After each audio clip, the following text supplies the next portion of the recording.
The sky above Krieg has not been blue for 1,000 years. It is the color of old ash stretched over a world that murdered itself to prove a point. You were not born here.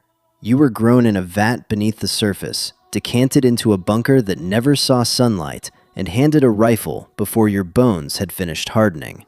That is not cruelty on Krieg. That is mercy. The planet you stand on was once a thriving Imperial world, green and populated, governed from hive cities that reached into a clean atmosphere. Then the governing autocrat declared independence from the Imperium of man. A loyalist counterfaction answered with the only argument they trusted. They turned the entire surface into glass and fire, and they kept firing for 5 centuries. The records are incomplete on who gave the first order, but every historian agrees on what followed. Krieg became a tomb that refused to stop breathing.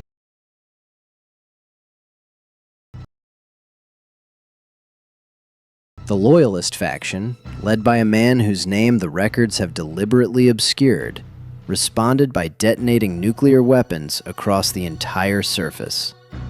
What followed was 500 years of atomic fire, radioactive winter, and a civil war fought in gas masks and collapsed tunnels. When the dust settled, the surface was a wasteland of craters, ash, and poisoned air. The survivors had only one thing left: the need to atone. The Death Korps of Krieg was born from that atonement. Every soldier is a product of the planet's cloning program, grown in facilities called Vitae Wombs and overseen by the Adeptus Mechanicus. They are not recruited, they are manufactured, stamped with a serial number, and issued a gas mask before they can walk. The mask is not equipment, it is identity. Behind it, there is no face, no name, no individual will. Only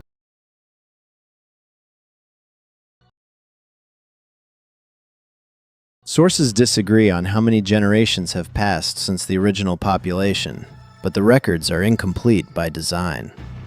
The Adeptus Mechanicus guards the truth behind sealed doors and redacted ledgers.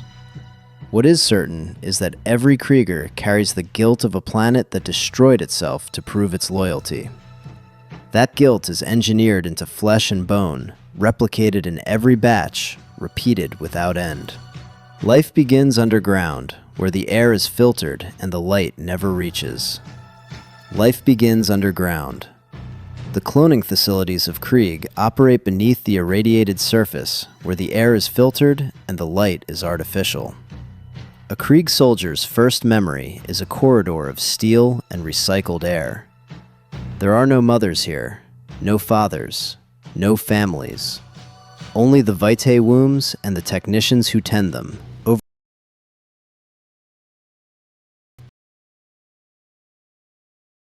The records of what happens inside those chambers are incomplete, and sources disagree on the exact process by which each body is grown, but the result is consistent. Each soldier emerges already numbered, already masked, already stripped of anything that might be called a self. What follows is not education.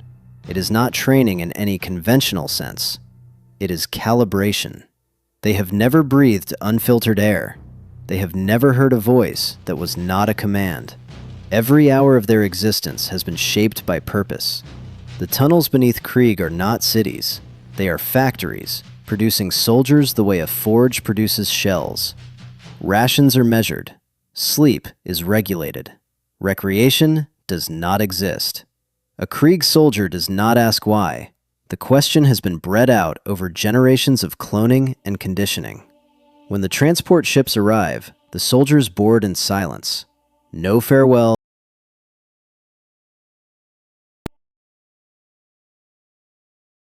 They march in locked formation onto the landing craft, rebreathers sealed, laser guns cradled against their chests. The hatch closes. The engines fire. They feel the ground shake beneath boots no longer walking on Krieg. The first deployment is always trench warfare. Krieg specializes in siege operations and attrition combat. The kind of warfare where victory is measured in meters of mud and thousands of lives. A Krieg assault begins with an artillery bombardment that can last for days. The ground itself becomes unrecognizable, churned into craters that fill with toxic water and the remains of previous advances. Communication lines are buried deep, relayed through field telephones and runners who rarely survive the crossing. Officers coordinate fire patterns from reinforced dugouts, adjusting trajectories by fractions of degrees. Every shell is accounted for. Every casualty is projected in advance. The bombardment does not aim to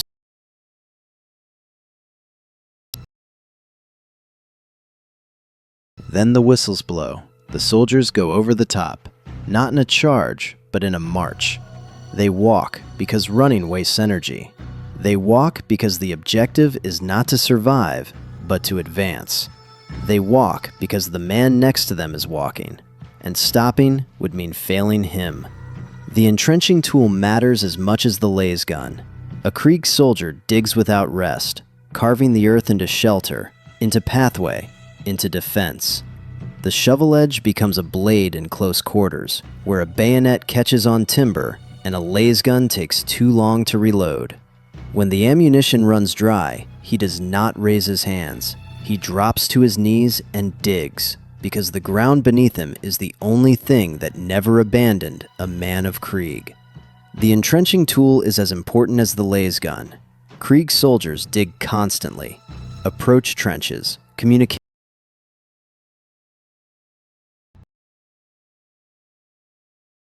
The tool doubles as a weapon in close combat, where the bayonet is too long for a collapsed trench, and the laser gun is too slow to reload.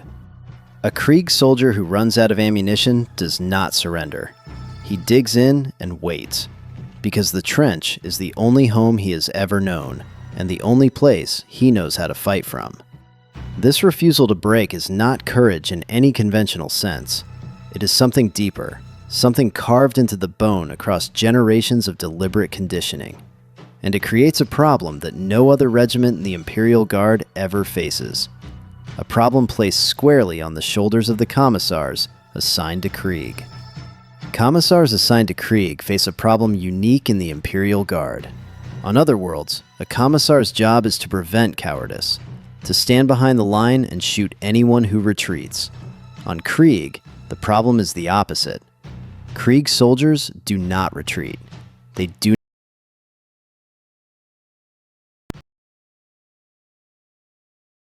The Commissar's job is to stop them from charging into machine gun fire for no tactical reason, to prevent them from volunteering for suicide missions faster than the command staff can plan them. The Commissar must teach soldiers who want to die that dying without purpose is also a failure. This creates a strange relationship between the Commissar, the symbol of Imperial authority, and the men beneath him.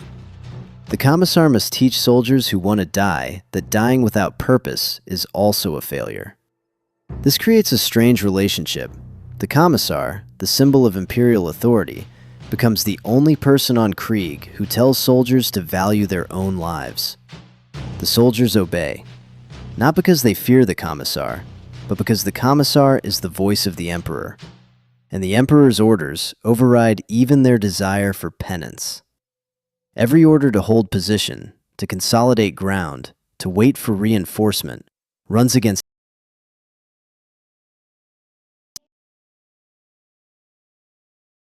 They were born to atone. They were trained to sacrifice. Yet they hold the line, because holding the line is what the Emperor demands. Among the most feared formations in the Death Korps, one regiment rides into battle on creatures barely recognizable as horses anymore. The Commissar stands apart from every figure in the trench.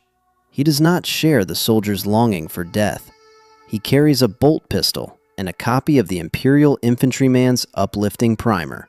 And his job is to make sure that when a Krieg soldier dies, the death serves the Emperor's plan. This authority is absolute. Soldiers obey not from fear, but from faith. The Commissar speaks with the Emperor's voice, and that voice overrides even the desire for penance. Among the Death Korps, one formation embodies this bargain more visibly than any other.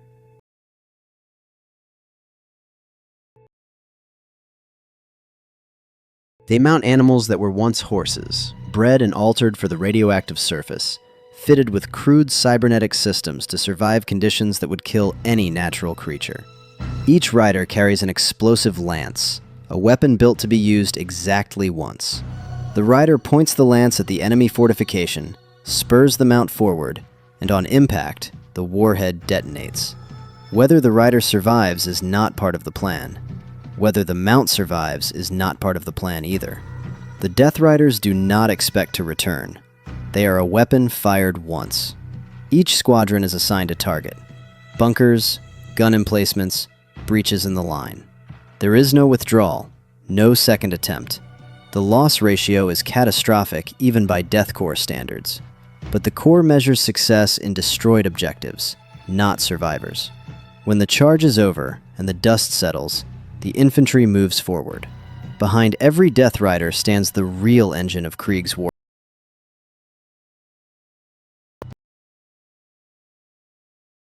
The arithmetic of siege. Whether the rider survives is not part of the plan. Whether the mount survives is not part of the plan either. Siege warfare is where Krieg earns its reputation. When the Imperium needs a fortress taken and no other regiment can do it, the Death Korps is deployed. Their method is simple. Dig. They dig approach trenches toward the enemy wall, meter by meter, under fire, for weeks if necessary. Every shovelful of soil is paid for in lives. Every meter of trench is a grave that happens to also be a path forward. They dig until they are close enough to breach. Then, they send in wave after wave until the wall falls or the regiment runs out of soldiers. It usually does not run out. The cloning vats are always producing more. Other Imperial Guard regiments have refused to fight alongside the Death Korps. Krieg's assaults are calculated in lives. Engineers measure the distance to the wall. Artillery pounds the parapets.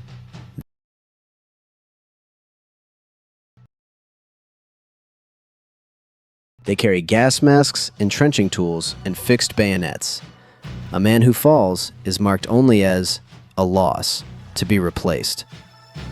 Behind the lines, Krieg's cloning vats keep feeding the regiment. That supply changes the arithmetic of a siege. To commanders, this makes the Death Korps dependable. To Allied guardsmen, it can look inhuman. Some regiments refuse to serve beside them. Not because Krieg breaks formation, because its soldiers walk into concentrated fire without hesitation. They do not appear to notice the dead beside them. For soldiers who expect to return home, that silence is disturbing. That silence leads to the psychology of Krieg. The psychology of Krieg is the hardest part for outsiders to understand. These are not broken men. They are not depressed. They are not suicidal in the way a person who has given up is suicidal.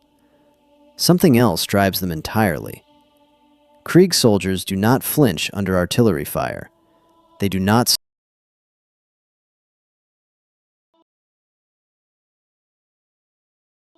retreat, because retreat is not a concept their training recognizes. Other Imperial soldiers watch this and feel something between awe and horror. The records are incomplete on how Krieg soldiers are conditioned from birth, but the results are undeniable. They march into killing fields with the steady rhythm of men completing a routine task. There is no hesitation in their movements. There is no fear in their eyes. There is only purpose. And that purpose is not survival. They are penitent. They carry a conviction that no commissar needs to enforce, because it was planted before they could speak. Krieg sinned against the Emperor. That is the foundational truth of their world. Every generation inherits the guilt. Every life is a debt that can only be paid in service. A soldier who dies holding a trench line has reduced what his planet owes. A soldier who survives has simply not yet earned rest. This is not despair.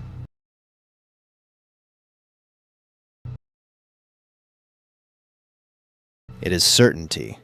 The men of Krieg do not want to die because they are ordered to. They want to die because they believe they owe it, and that belief reaches deeper than any order ever could. This is not a creed imposed by commissars or inquisitors. It is the foundational culture of the planet itself, taught in the cloning creches before a soldier can speak, reinforced in every drill, confirmed in every engagement. The soldiers of Krieg do not want to die because they are ordered to. They want to die because they believe they owe it. Every generation inherits the same debt. Every cloning batch absorbs the same conviction before it ever sees a battlefield. The Imperium has learned to use this conviction with cold efficiency. The Death Korps is deployed where no other regiment will go. They are sent where casualty projections exceed acceptable thresholds for any normal force. They are treated, in practice, as consumable resources.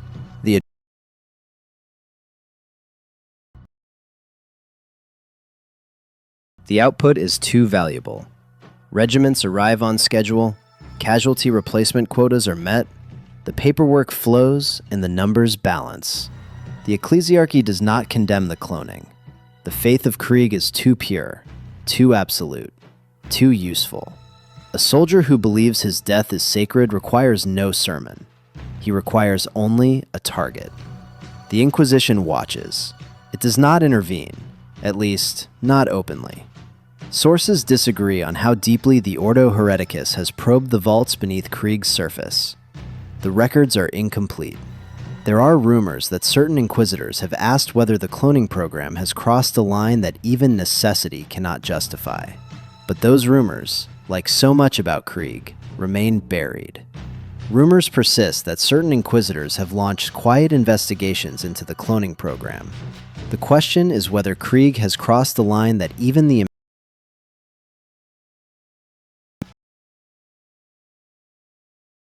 But the records of those investigations, if they exist at all, remain sealed behind vault doors that open only to the highest authority. Sources disagree on whether any inquisitor has ever formally condemned the program. Experts debate whether the silence is approval, ignorance, or something more calculated. The Inquisition is not known for patience with heresy. Yet here, heresy and survival wear the same face. The Imperium looks away, and in that silence, a darker question begins to take shape. One that reaches beyond doctrine into the marrow of what it means to be human. They are grown, not born. They are conditioned, not raised. They wear masks, not faces. They do not speak unless spoken to. They do not write letters home, because there is no home. Only the vat, the bunker, and the trench. The Adeptus Mechanicus oversees their creation in vast facilities beneath the irradiated surface of Krieg, where genetic material is refined.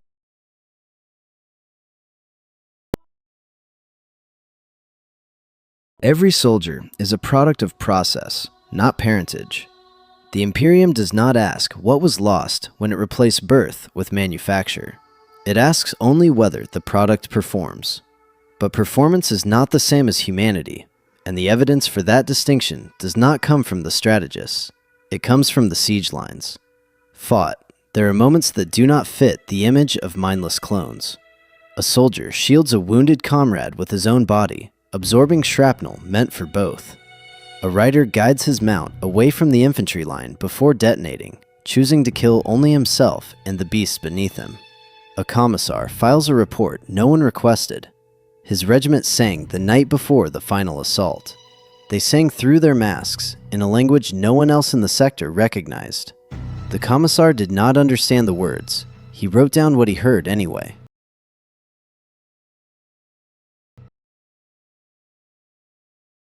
These are the actions of men who still carry something inside the mask, something the vat did not fully erase. That's prove humanity? Or simply prove that conditioning can produce something that looks like humanity is a question the Imperium has decided not to ask, because the answer might make the next siege harder to fight. The soldier on Krieg does not expect to be remembered. He does not expect to grow old. He does not expect mercy, comfort, or recognition from anyone who outlives him. The records are incomplete on whether any Krieger has ever requested leave, filed a grievance, or refused a direct order.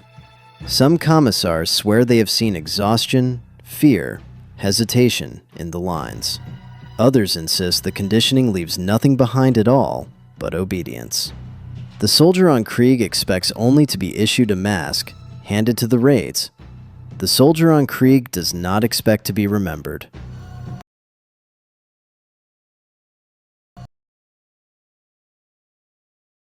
The soldier on Krieg expects to be issued a mask, handed a laser gun, pointed at a wall, and told to dig. And when the order comes to advance, the soldier walks forward, because that is what atonement looks like on a planet that has been paying for its sins for 1,000 years. The mask stays on. The name stays blank. The debt stays open. And somewhere underground, the vats are already growing the next one.